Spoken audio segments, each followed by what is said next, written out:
if I can approach you and overdose you with this here I wrote you. I see it's coming close to unfamiliar territory, euphoria I'm stuck in. Yo, what's good, everybody? I'm back again. Today is the day that you've been waiting for and I've been waiting for. My little sister take me to check up on the car, so she's taking me down there. It's about a 2-hour drive from where I stay, so I'm excited. I really am, but when you get sick, it's just like, come on, bro. I'm gonna hit y'all up when she pulls up, and we gonna get out of here. Peace. So I guess we finally decided to show up.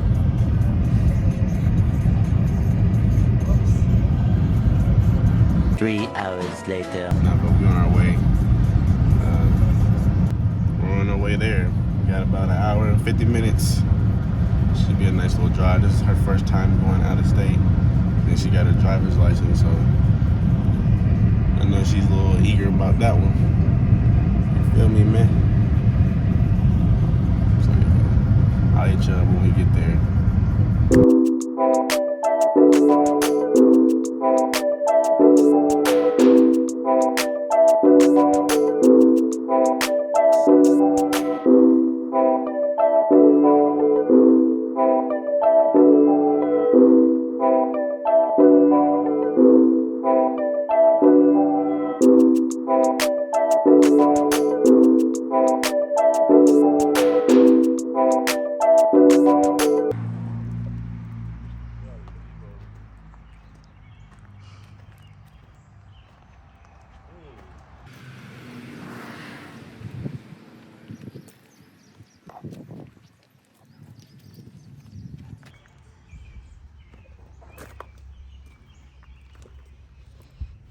Well, these depots out here.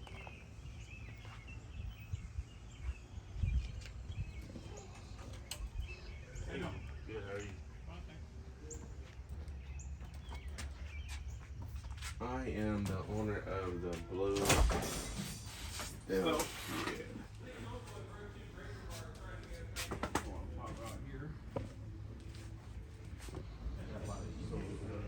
Yeah. You all.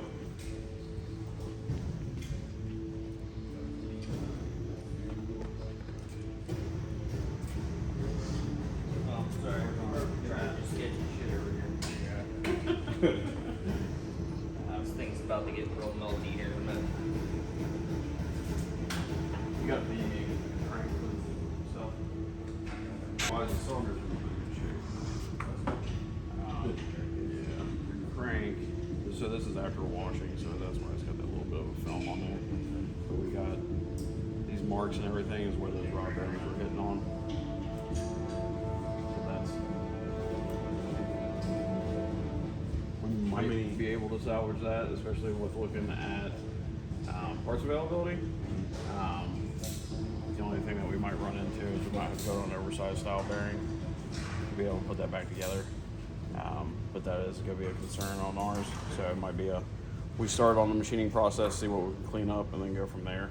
Okay. I mean, obviously our recommendation would be to put a new crank in it, just so you can avoid any kind of possibilities with that. But with what I've been seeing, so all OEM rod bearings or rods, and I can get an OEM crank, OEM rods, OEM pistons are discontinued. So that's gonna be a situation on itself. So it'd be like an aftermarket. Yeah, well, and that's the other situation that I'm running into too. Trying to find aftermarket rods for the Stealth is not the easiest of tasks. So as that was my goal today, is to try and see what I can track down in regards to components to be able to get it rebuilt. And then he's knocking.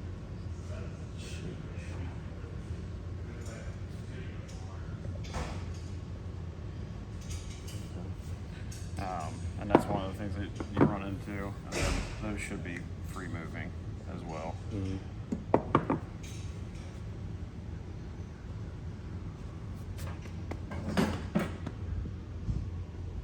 This one's got a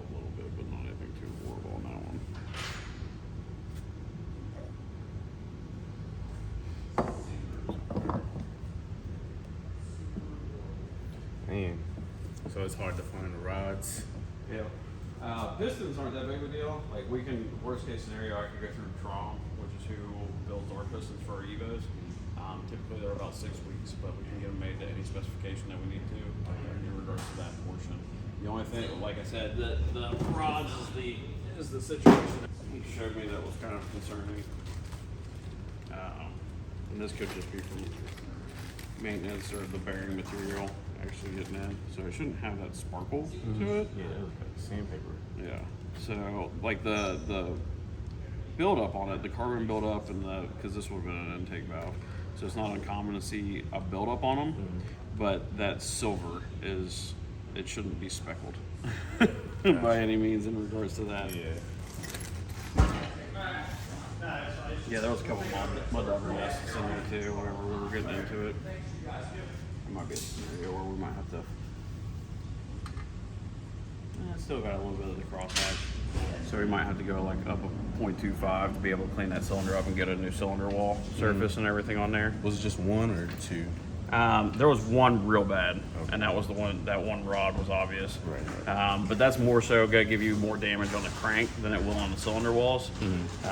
The only thing that we would really start running into is like this ridge down here at the bottom of that cylinder.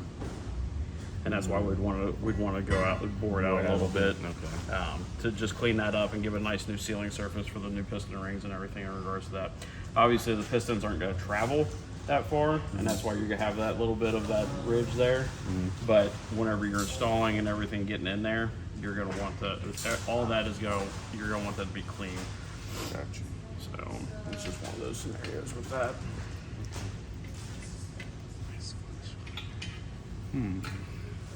Yeah, I was worried about the crank. I was like, I hope I caught it in time. So, Don't take very long, does it? no, not at all. I was like, man, it was like, about it. Like you can literally have one. Like we've had a couple scenarios where we finished up builds that somebody else has done, and it'll start tapping right off the rip, and we're able to salvage it in that period of time. Right. But depending on how long it was running with that knock on there, it could be. Because one of the other things that we're gonna have to do is we're gonna have to magnaflux this. So essentially, what it does is it tests the internal strength to see if there's any micro cracks in that crank, and that would be another concern that we could possibly have in regards to with that beating on that. It can add stress to this counterweight and this portion of the crank, which you could have micro cracks inside of this that obviously you wouldn't be able to see visibly with your eye.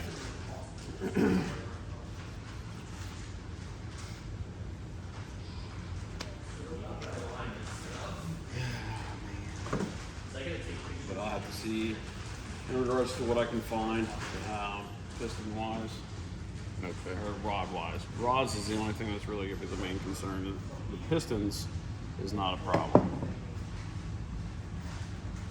yeah, I think I found some pistons like 3SX.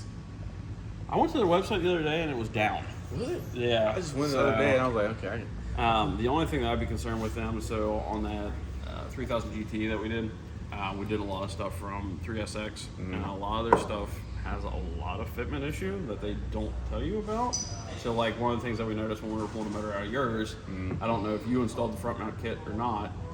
So one of the things that they fail to tell you whenever you're putting that in is that you need to cut that counterweight off, and that your counterweight was already cut off for the shifter assembly. Because if you don't, it hits the intercooler pipe. Right, okay. Because on the 6 speeds, it hits the intercooler pipe. On the 5 speeds, it doesn't. And that was one of the situations where we got it all finished up, and I called them, and I was like, hey, what are we supposed to do with this? And they're like, oh, well, is it on a 6-speed? And I was like, yeah, like, that's what, because you ask for the car classification whenever you're purchasing these items. And they're like, oh, you got to cut that off. I was like, could have gave us a heads up. And then, like, with that, we weren't able to retain the front active arrow. We couldn't retain the, we had to move the either the transmission or the oil cooler. I think it was the oil cooler. We had to remount where that was at in the wheel well. Yeah, all the lights couldn't be retained. That sucks. Yeah, like all of this stuff. Yeah, that's the conversion. So I have a 99 but there's no fog lights. It just goes out. I mean, I still got the oil cooler inside. Yeah. Like jump, but yeah. They already had it installed. And they use those stupid. I don't like the Allen heads. Allen head bolts. I stripped them, trying to get the bumper off. Still couldn't get the bumper off. So, Yep. Sometimes on those, if you run into issues with the Allen heads, you can actually get a rag to fill in the gap a little bit. Especially, unfortunately, if they're rusted, you can't really do much with it. But if you put a rag or paper towel or something in there, it'll get you a little bit more grip to be able to pop that out. Makes it a little bit easier. Yes. Yes.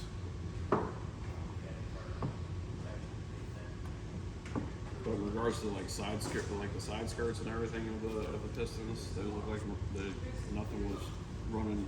You know, it was still running true in regards to the cylinder walls. So that's why we should be able to get by with just doing a .25 piston. We would just have to put a new home on it and everything for the rings to be able to get a good seal in that cylinder wall. Yeah. So forged cranks typically are going to be more stout. And then whenever you go into the building process, forged is always going to be better than cast. Right. It's kind of the mentality in regards to it. But it also is based on the kind of horsepower numbers you're looking to get. So like if you're just a stockish, what have you, in regards to your build and what your overall goal is going to be to achieve, forged is going to be good. Like we use factory cranks in our Evo builds. The shop Evo, which is the blue one behind this one that's got the rear end lifted up. Oh yeah. It put down 939, and that's a stock crank. What's your instant solution? I was like, do they work on those kind of? A lot of people don't want to touch those cars. Yeah. After we started posting videos for that 3000, we had somebody contact us from Louisiana to do his build. He wanted his 3000 GT to be built exactly the way that we built that other one. How much that would put down? What did Eric's put down? 430. Yeah, just over 400. Yeah, on pump. On our shop Evo, that's running on methanol, pure M1 to be able to put that in the 939. But a majority of the Evos that we build, like obviously our flex fuel kits are kind of one of what we started out with, and the majority of the cars that we build are doing flex. So it's untapped horsepower for sure. Depending on what the setups are, like we had an Evo that we did a block build. He put down like 418 on pump and put down 530 on ethanol. Yeah, it's a big difference. Huge difference. Well, you can add a lot more. You can add a whole lot more timing, and with that timing, allows you to be able to get a lot of untapped horsepower because you can run it and it runs cleaner with ethanol. So it's definitely a benefit in regards to that scenario. That's what I'm running the whole time. What ECU you got in yours? As far as Is it stock ECU or it's chrome. Chrome? Yeah. Okay. It's a chrome ECU. It's got the 19T. Yeah, we noticed the bigger turbos and everything when we were going report. Because I think on the 3000, we sent those off to Arginari, and he essentially built them to 19T specs in the stock houses. Oh wow. Yep. That's pretty expensive. I think it was That's perfect, 1600, and that was sitting in the stock turbos, and he completely rebuilt them and then bored them out and put the bigger heavy duty bearings and everything else. I was gonna say I still have my stock ones. They were still in pretty good condition. It was dirty, but no shaft plate. You can definitely tell though the huge difference between those 19Ts. Oh, and the yeah. stock turbos. I haven't really got to experience it. So we did a base tune on his car, or like a base pull, and it was like 237. But his car was stock, like it had an intake on it, and it was blow off valve. And it was only 237. Yep. Hey, that's super low. Yep. It's a heavy car too. Yeah. But being able to get that much of a bump, just from the standalone ECU, bigger injectors. Okay. You get on the bigger injectors and being able to open that up made a huge difference. It was astonishing how much of a difference it made. So did you upgrade the intercooler or is it still? Yeah, it went to the front mount. Okay. The front mount from 3SX. Gotcha. That's how we knew. That's how I knew about all the issues in regards to it actually installing. Did the J pipe deal because it still had So his downpipe for the front was the one that's like a Y pipe, G pipe, whatever, where it's got the front cat integrated, and then the other pipe just mates to the factory catalytic converter. And he still had the factory cat on the back turbo, but not the front one. So we ended up taking that out, put it in a high flow. So they took one out and left the other one? Yeah, I understand. Yeah. Well, I can understand that too, especially with the fact that like we pulled the whole thing before we did everything. Like we did a trans reseal, new clutch, routine maintenance, so like new timing belt and tensioner and everything. He went to a Gates racing belt, did all those components as well, and then the front mount intercooler, adjuster ECU, 750cc injectors, 450 N tank fuel pump. So yeah, it was a decent amount. Yeah, to it. That's good. And you said you was on E. You was on pump, right? Yeah. He was just on pump, wasn't he? Yeah. So you would have made like 5 something. Yeah. Man. New crank. Crank bearings, rods.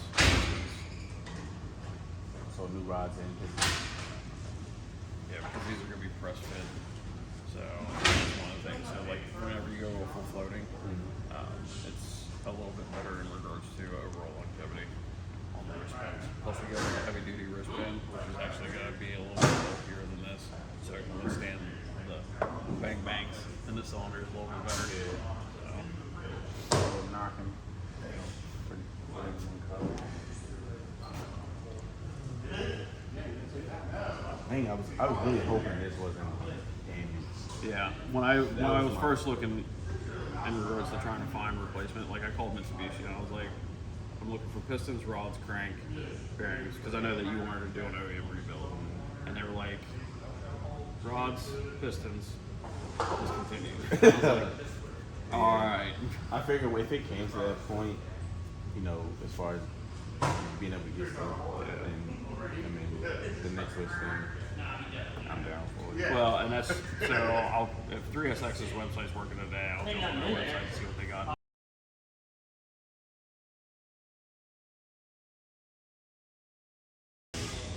But I don't know if these, you know, if these are already going bad or if they just went bad. I mean, the oil, the way that the oil looked inside of it, it didn't look horrible.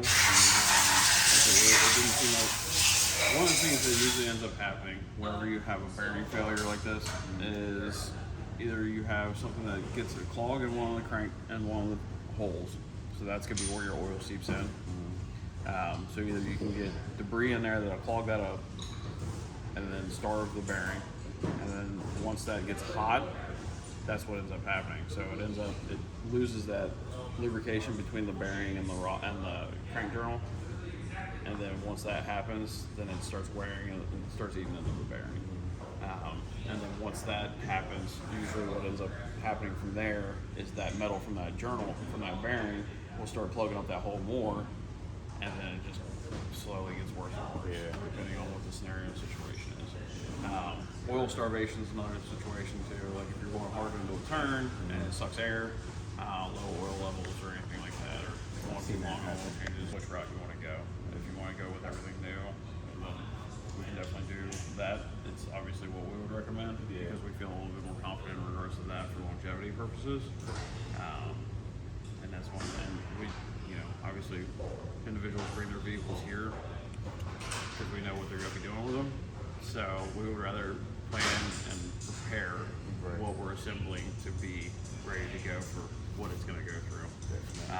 And that's like one of the other things that we do on, we do the updated lifters, because typically the OEM lifters tap real bad. And we always do the upgraded lifters on those, just because it's the same lifter that goes in the Evo 8s. Oh, so you use the same one? Mm-hmm. The only difference is you gotta buy twice as many. That's the same one. So, but yeah, it works out.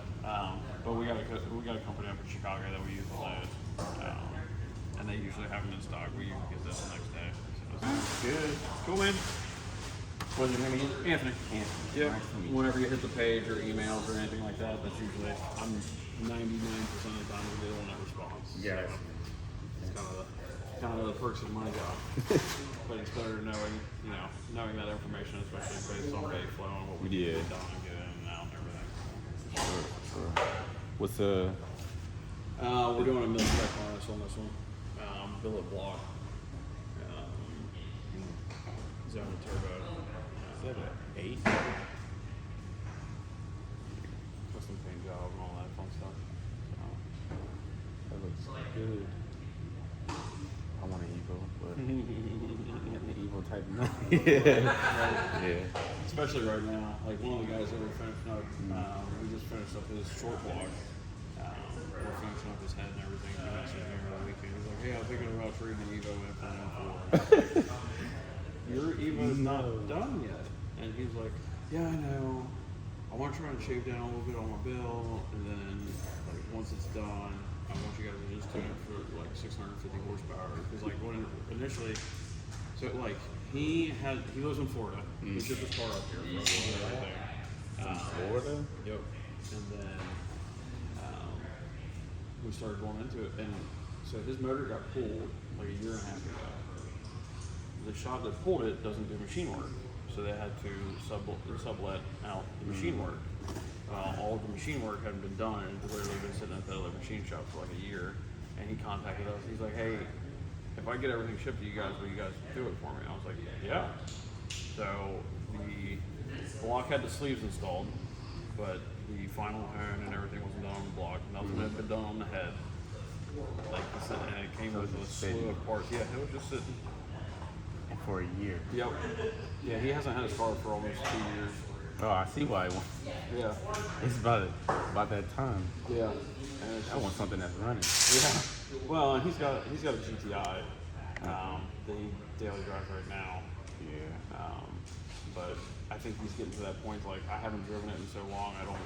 I don't know what I'm gonna have when I get it back. And it's like I think you might be pleasantly surprised. Right. My 6, and I put down 300, and that's maxing out the DI injectors, and it's. I can tell because I'm maxing out my injectors, but not my turbo. So it's one of those situations where you're like, I know I can give it more, but do I want to go down that route? Right. And once you go, it's like you can't really stop. Right. Until it's. I think I would be happy in that 500 range, but so with DI injectors, which is direct injection, one of the issues that you run into is that the only way that you can get more horsepower is by adding port fuel.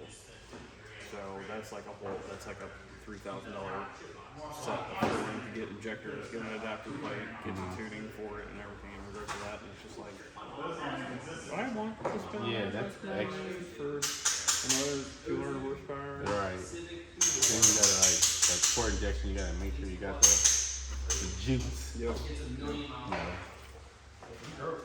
I guess you can tune around it if you don't. Quick walk in the shop. You want to take everything out. That- So this is our assembly area. So this is what our pistons are that we go through from. So it's got our logo printed into it. It's got the serial number and everything. So in case we need to get like replacement piston rings or anything like that, we just give them the serial number and he sends us another set of piston rings for it. But that's what the final ceramic coating on the face, and then we do the coating on the skirts as well. And that's kind of what our pride and joy is. Like we work with Trom and reverse the design for those pistons, and that's what we run in pretty much all of our high horsepower builds. We're gonna do that as like a shelf item. For an Evo block, for a non-sleeve block build. You can just purchase it and Yep. ready to drop in. Yep. So, The brand new block is.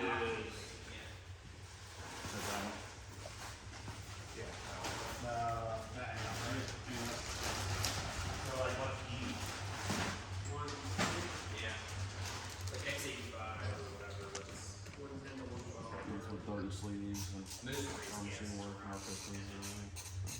There's some stuff like you can get like one. I need a Evo motor.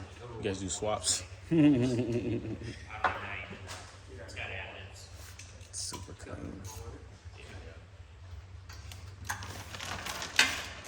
So how much, as far as like the shelf build, how much power can you get out of that if you wanted to just get some good For like power? a non-sleeve build. Or just the, is that the non-sleeve build? Yeah. Okay. So our non-sleeve, typically we rate those to max out at 700. And then our sleeve block builds is good for 1,000 plus. For a shelf block, that's a lot. That's a lot of, that's a lot of power. Well, and it really, like, they're really susceptible, it seems like, to modification.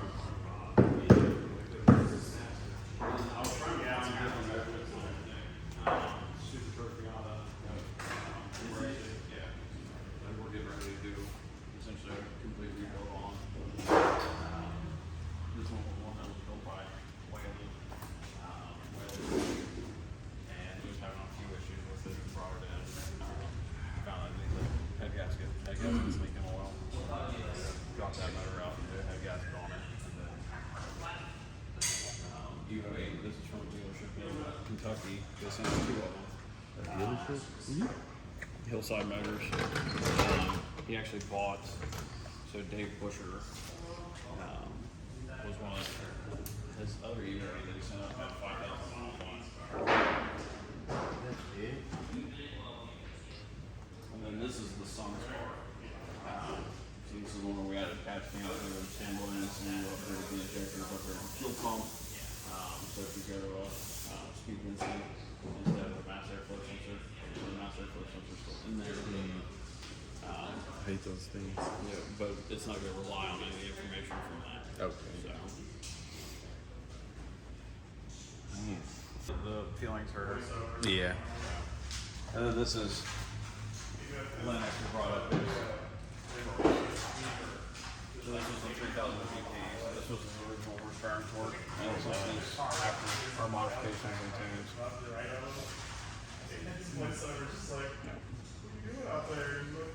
I think high boost is around 19 pounds. 19?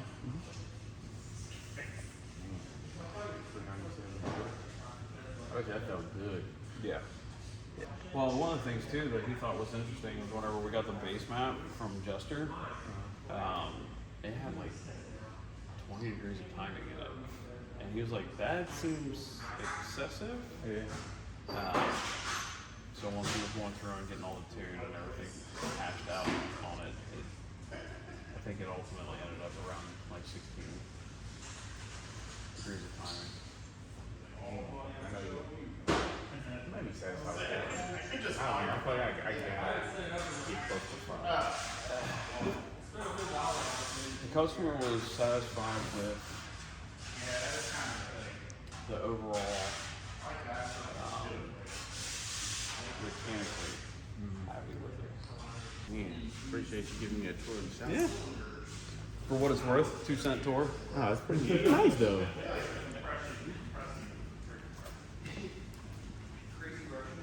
Yeah, Evo.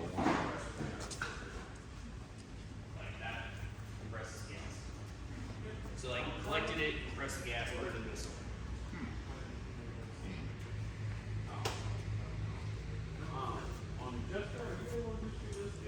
That's insane. So is this like a Mitsubishi place or? I think they do other cars, but Well, I saw do a lot like of- 3 of these, yeah, yeah. they do a lot of Evos.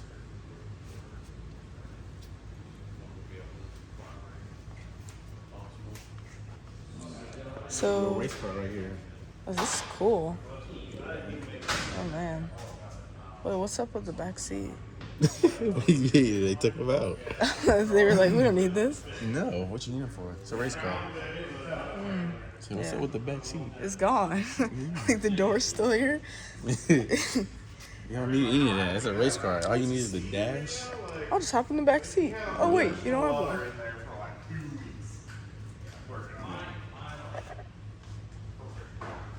It's nice. It's nice. I like this color. Yeah, no, it's pretty nice. I like how it like reflect, like you know, it looks purplish. Yeah, it has like a couple.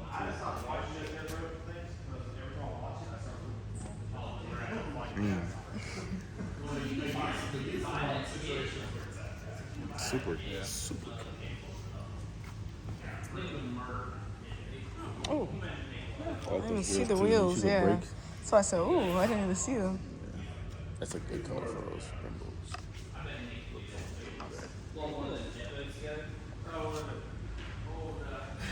Brembos. Well, sometimes you gotta have a reliable beater if you got a race car. Definitely. So, unfortunately, my reliable beater gets 10 miles to the gallon and it's a Suburban. So, but, Man, so many evils. That's the one he started up out here? Yeah. That I heard? Oh.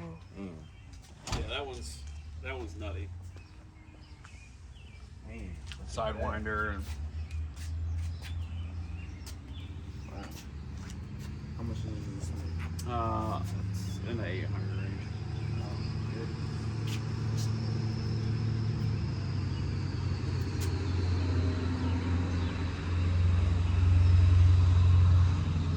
Is it finished? We did the hood exit and some other routine maintenance stuff on it the last time it was here, and then it sat, and he kept starting it up every once in a while to get it warmed up and everything in regards to that, but then was running into a scenario situation where it wouldn't want to idle at all, and he tried replacing a couple things here and there, and then he just got fed up with it and brought it back down to us to check it out.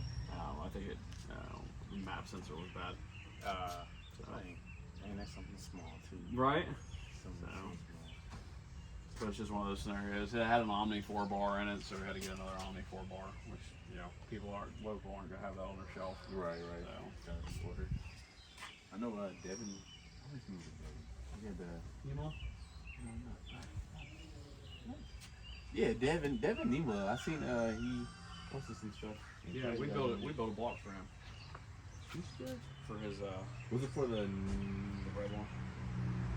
I think. It's for the guy that works in the shop with him. I think I know which one it is. Yeah, his buddy that comes every now and then. Yep. Or you see him. That's cool. He does the work. He's all the way in Washington. Yep. That's crazy. Yeah, cheap shipping rates. That's something. crazy, man. That is crazy. Yeah, after a couple of his videos popped up, talking about us and everything, we got hot real quick. Did you? Yeah. I know. I seen it. I'm like, man, that's where I ship my car off. That's pretty cool. That's getting pretty normal here now. His should put down about 800. That's a sleeve block build. This one? Yep. Rally Art rear div. I like this we one. restacked the gears and everything in it, so it'll actually be able to handle it. BS Fab titanium intercooler pipe. Zona 7864S. Man, I've never been like looking over like actual engine bay of the Evos. They don't look too bad. I thought it would be like super crammed, especially how the piping comes from the back Right. all the way up over. Right. And it looks like it'd be a pain. They don't look too bad. Well, I feel like so nothing's worse as that, yeah, honestly. yeah. So his isn't. So it's not the stock manifold. It is still not a top mount. It's still a bottom mount turbo. Yeah. But that manifold's a lot better than the factory manifold because the factory manifold puts the turbo more over on this side. It's a lot lower too, right? It'd probably be better going from the bottom and take it. Yeah. Well, I mean, luckily we were doing a whole build, so I went in with the motor. Man, this one is huge, man. I like this setup.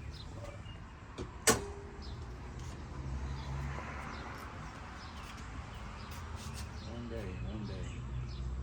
All right, let me. Say your goodbyes.